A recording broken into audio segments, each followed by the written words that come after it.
주 사랑이 나를 숨쉬게 해. 세상 그 어떤 어려움 속에도 주 은혜로 나를 돌보시며 세상 끝날까지 지켜주시네. 주님만이 내 아픔 아시며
좋으신 하나님 아버지 감사합니다.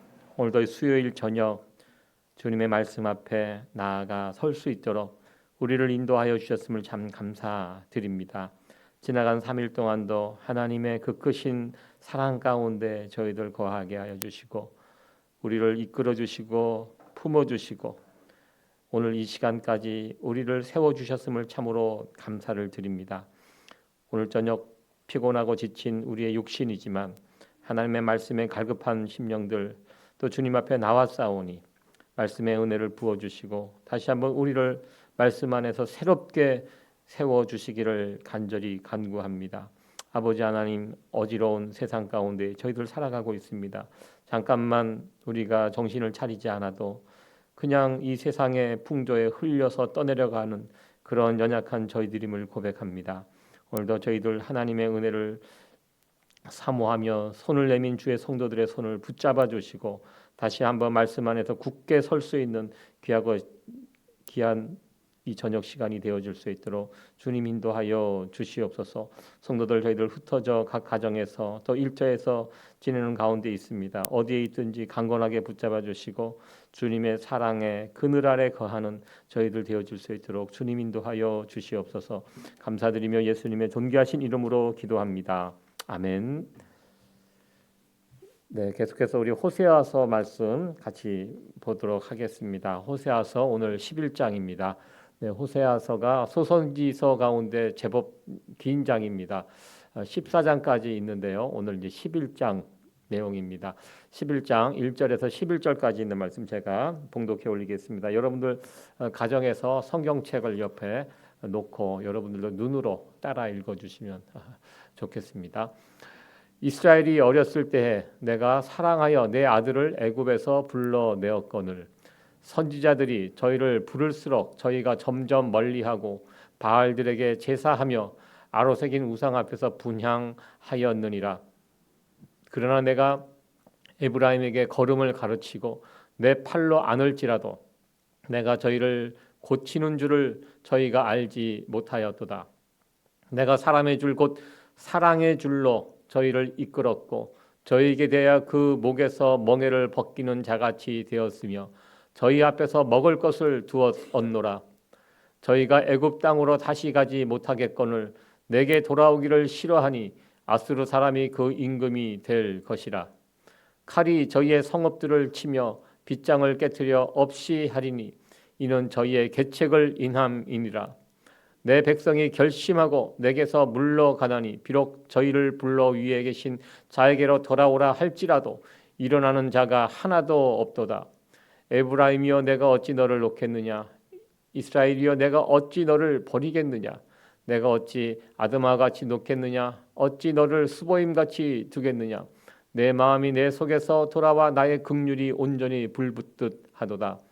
내가 나의 맹렬한 진노를 바라지 아니하며 내가 다시는 에브라임을 멸하지 아니하리니 이는 내가 사람이 아니요 하나님이라. 나는 내 가운데 거하는 거룩한 자니 진노함으로 내게 임하지 아니하리라. 저희가 사자처럼 소리를 발하시는 여호와를 쫓을 것이라. 여호와께서 소리를 발하시면 자손들이 서편에서부터 떨며 오되 저희가 애굽에서부터 새같이 아수르에게서 비둘기같이 떨며 오리니 내가 저희로 각 집에 머물게 하리라. 나 여호와의 말이니라. 아멘. 네, 오늘 말씀의 제목은 부모님의 사랑으로 이렇게 정해봤습니다. 그동안 호세아서, 우리가 호세아서 하면 기억나는 것은 음란한 아내 고멜, 호세아 선지자 하나님께서 찾아오셔서 음란한 아내 고멜을 자신의 아내로 삼으라고 명령하신 그 하나님, 그 명령에 순종하여 고멜과 이 부부 관계에서 벌어지는 그런 일들을 이스라엘과 하나님의 관계로 비유해서 이렇게 설명했던 것을 우리가 이게 초반에 살펴보았습니다.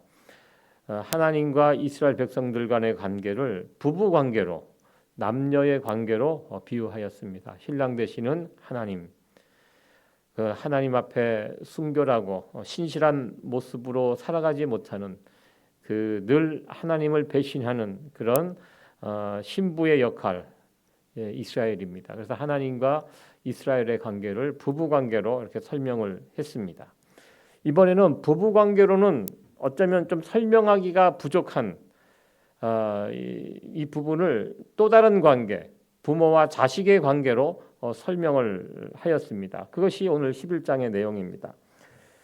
부부 관계로 하나님과 우리의 관계를 설명하면 좀 뭐라 그럴까요? 좀 부족한 부분, 설명이 잘 되지 않는 부분들이 있습니다. 왜냐하면 부부 관계는 한쪽이 부정을 저지르면 그냥 그 관계를 정리하면 됩니다. 그리고 부부 관계는 깨어질 수 있습니다. 영원한 관계가 아닐 수도 있거든요. 깨어질 수 있습니다. 한쪽이 잘못하면 한쪽이 그 관계를 놓아버리면 괜찮습니다. 그리고 남남이 되고 맙니다. 그러나 부부 관계가 아닌 자녀 관계, 하나님과 우리의 관계, 이 자녀 관계로 표현을 하면 부부 관계보다 좀 더 디테일한 부분들을 더 자세하게 정확하게 설명을 할 수가 있습니다. 오늘 바로 이 호세아서 11장은 그 부분을 우리에게 소개해 주고 있습니다. 부모와 자녀의 관계, 여기에서 강조가 되는 것이 바로 부모의 모습입니다. 부모의 자녀를 향한 사랑의 모습, 자식이 어떠한 잘못을 저질러도 그것을 끝까지 참고 품고 용서하는 그런 부모의 모습, 부모의 마음 우리가 볼 수가 있습니다. 하나님께서는 부모와 자식의 관계를 비유해서 그 자신이 얼마나 반항적인 이스라엘, 자녀 이스라엘을 사랑하는지를 과거와 현재와 미래, 부모와 자식의 관계를 그리면서 우리에게 알려주셨습니다. 하나님께서는 애굽에서 종살이하고 있는 이스라엘 백성들을 사랑하여 주셔서 그들을 애굽에서부터 불러내셨습니다. 그리고 처음부터 아기 때부터 그들에게 걸음걸이를 가르쳐 주시고 넘어질 때마다 다시 팔로 안아 세워 주시고 다친 곳이 있으면 싸매 고쳐 주시고 그들을 인자와 사랑으로 이끌어 주셨습니다. 그들에게 먹을 것을 베풀어 주셨고 이 모든 행위들 부모로서 자녀들을 먹이시는 품으시는 이런 모습들이었고요. 그리고 부모가 자식에게 베푸는 그 사랑은요, 무언가 돌려받기를 기대하고 하는 그런 행위가 아닙니다. 사랑하기 때문에 자식을 사랑하기 때문에 했던 행위들입니다. 그러나 이스라엘의 역사를 보면 하나님께서 부모의 역할로 그냥 마냥 품어주고 용서하고 사랑하고 그렇게 하면 할수록 그들은 하나님 품을 더 멀리 떠났고 하나님이 하신 그 행위를 깨닫지 못하고 오히려 아무 쓰잘데기 없는 바알 신에게 머리를 조아리고 그들에게 제사를 드림으로써 부모 되신 하나님의 마음을 아프게 하고 마음을 멍들게 하였습니다. 이러한 이스라엘의 죄악을 바라보시면서 하나님께서 이런 말씀을 하십니다. 정말 반역을 하는 자들이거든요. 그런데 8절에 보면 내가 너를 어찌 놓겠느냐 버리겠느냐 어찌 아드마와 같이 놓겠느냐 어찌 스보임 같이 두겠느냐. 아드마와 스보임은 이스라엘이 그 소돔과 고모라가 멸망할 때 같이 멸망당했던 그 붙어있던 성들이었습니다. 아드마, 스보임. 무슨 말씀입니까? 내가 소돔과 고모라를 그들의 죄악 때문에 멸망시켰는데 이스라엘은 지금 저지르는 그 죄가 그들 못지 않거든요. 멸망당에 마땅한 자들입니다. 그런데 내가 너희들은 그렇게 하지 않겠다. 맹렬한 진노를 너희에게는 쏟아붓지 않겠다. 이렇게 결심하십니다. 그렇게 하신 이유는 하나님은 사람이 아니라 하나님이다. 거룩한 하나님이다. 이것을 분명하게 말씀하시면서 내가 너희들을 진노로 쓸어버리지 않겠다. 이렇게 약속하셨습니다. 이것이 오늘 전체 본문의 내용입니다. 오늘 이 본문의 내용을 통해서 두 가지만 간단하게 살펴보도록 하겠습니다. 먼저 부모와 자식, 이 부분을 한번 생각해 보려고 합니다. 부모는 자식이 아무리 덧나가도요, 부모의 마음을 아프게 해도 부모는 자식을 끝까지 품어줍니다. 예전에 청소년 사역을 할 때 제가 경험한 것인데요.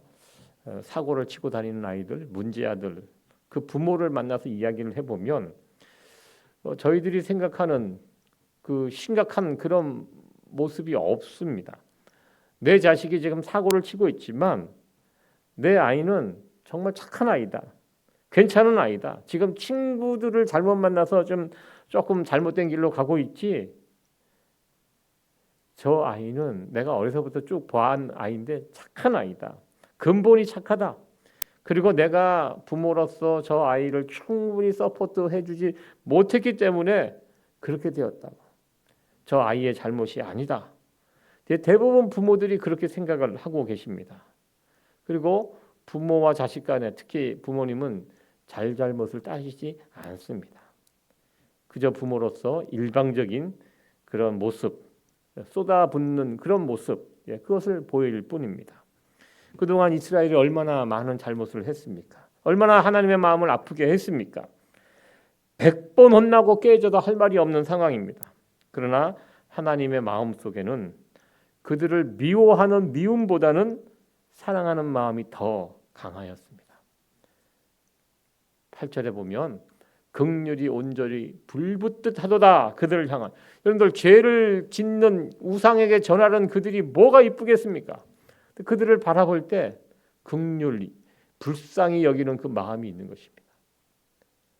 자식을 언제나 불쌍히 여기는 부모의 그 마음으로 바라보십니다.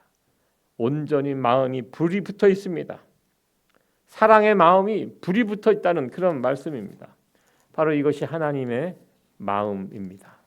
하나님은 우리를 사랑하십니다. 우리가 여전히 부족하고 죄악의 허물을 뒤집어 쓰고 살고 있지만 그럼에도 불구하고 하나님은 우리를 사랑하십니다. 이러한 하나님의 마음을 우리가 아는 것이 매우 중요합니다. 회복은 여기서부터 시작이 됩니다. 어디서부터? 하나님의 마음을 아는 것. 하나님의 마음이 무엇입니까?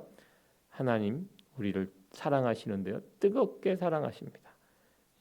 요한일서 4장 10절에 있는 말씀, 사랑은 여기 있으니 우리가 하나님을 사랑한 것이 아니요 오직 하나님이 우리를 사랑하사 우리 죄를 위하여 화목제로 보내셨음이니라. 사랑하는 자들아, 하나님이 이같이 우리를 사랑하셨은즉 우리도 서로 사랑하는 것이 마땅하도다.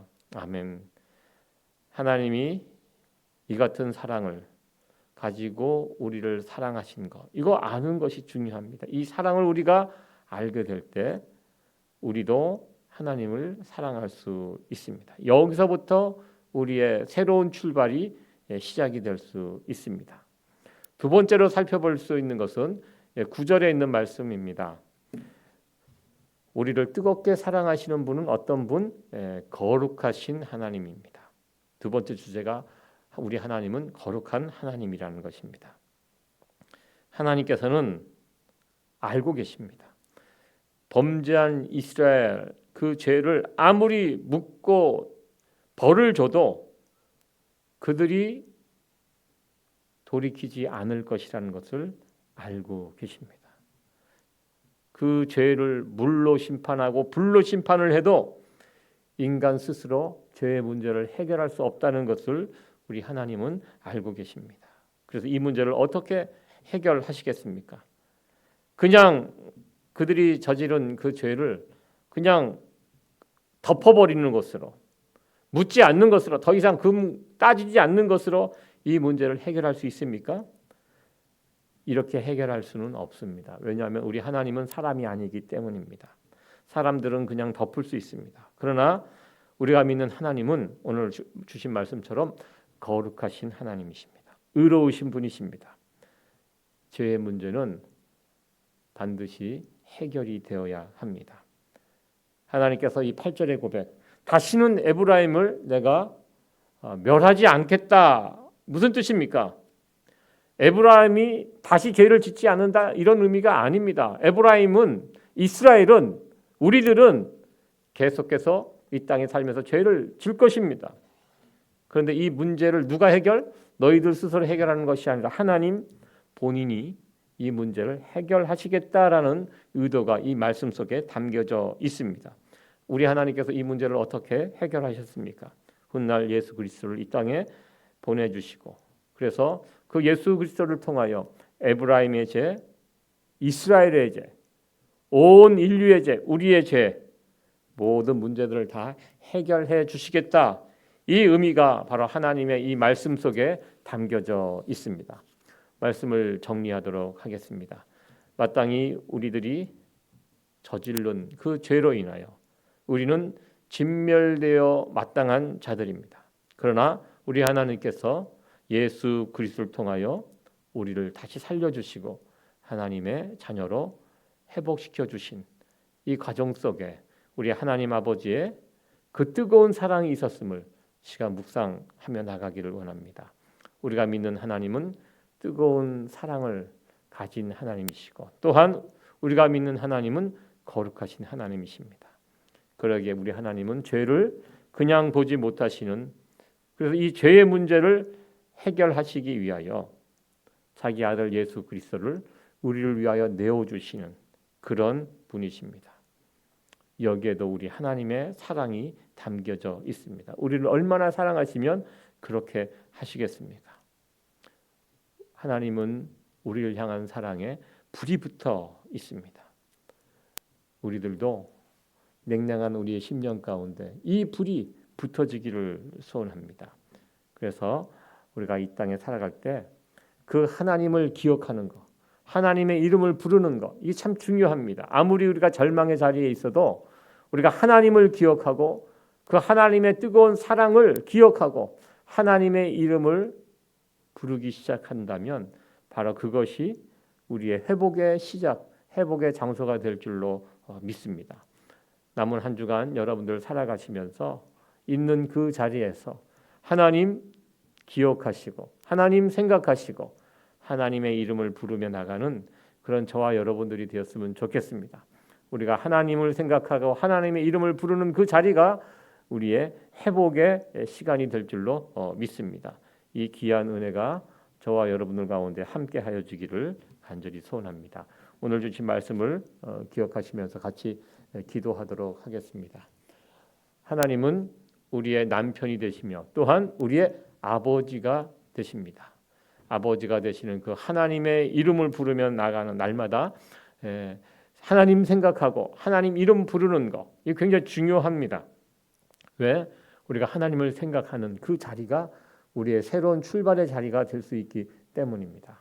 언제 어디서나 하나님 생각하시고 하나님의 이름을 부르고 우리의 아버지의 이름을 부르고 나가는 저와 여러분들이 됐으면 좋겠습니다. 하나님은 지금도 우리를 뜨겁게 사랑하시는 분이십니다. 그 뜨겁게 사랑하시는 그 하나님의 사랑을 날마다 알아가고 가슴에 새겨가는, 그래서 우리도 하나님 사랑하는 사람으로 살아갈 수 있는 그런 사람들이 되었으면 좀 좋겠습니다. 이 두 가지 기도 제목을 가지고 같이 기도하며 나가도록 하겠습니다. 기도하시겠습니다. 하나님 아버지 감사합니다. 하나님의 사랑을 알고 믿는 복된 길로 인도하여 주심을 감사드립니다. 우리를 하나님의 자녀 삼아 주시고 날마다 하나님의 그 크신 은혜와 사랑 가운데 살아가게 하여 주심을 감사드립니다. 언제나 나의 아버지가 되시는 그 하나님을 기억하며 하나님의 이름을 부르며 살아가게 하여 주시고 하나님을 기억하는 것이 하나님의 이름을 부르는 것이 우리 회복의 첫 걸음이 됨을 믿사오니 우리 아버지를 기억하며 아버지를 날마다 찾는 그런 심령들 되게 하여 주시옵소서. 날마다 그 하나님 사랑 알아가게 하여 주시고 그래서 하나님을 향하여 우리도 하나님을 사랑하며 살아갈 수 있는 그런 사람들 되게 하여 주시옵소서. 거룩하신 하나님 앞에서 우리들 또한 경건하게 거룩하게 살아갈 수 있는 저희들 되게 하여 주시어서 하나님을 기쁘시게 해드리는 그런 모습으로 살아가는 저희들의 남은 날들이 되어줄 수 있도록 주님 인도하여 주시옵소서. 남은 한 주간의 삶을 주님 앞에 올려드립니다. 성도들 오고 가는 발걸음 안전하게 지켜주시고 감기와 여러 가지 병마와 이 세상의 악한 질병과 그리고 사건, 사고, 악한 범죄로부터 우리 성도들 한 사람 한 사람 눈동자같이 지켜 보호하여 주시옵소서. 감사드리며 예수님의 존귀하신 이름으로 기도합니다. 아멘. 네, 감사합니다. 오늘도 수요 강단의 시간을 이것으로 마치도록 하겠습니다. 내일은 좀 날씨가 따뜻한 것 같은데요. 금요일부터 또 강추위가 예보가 되어 있습니다. 한 10일 정도 또 강추위가 또 주일날 눈 예보도 이렇게 예보가 되고 있고요. 예, 좀 한겨울로 접어 들어가는 것 같습니다. 여러분들 또 오고 가는 길 또 안전하게 잘 다니시고요. 또 감기 환자들, 독감 환자들 또 빨리 회복하고 또 강건하게 일어설 수 있는 여러분 되었으면 좋겠습니다. 계속해서 각 가정 여러분들 우리 성도들 가정 생각하시면서 기도할 수 있는 그런 시간들 되었으면 좋겠습니다. 예, 감사합니다. 평안한 수요일 저녁 되십시오.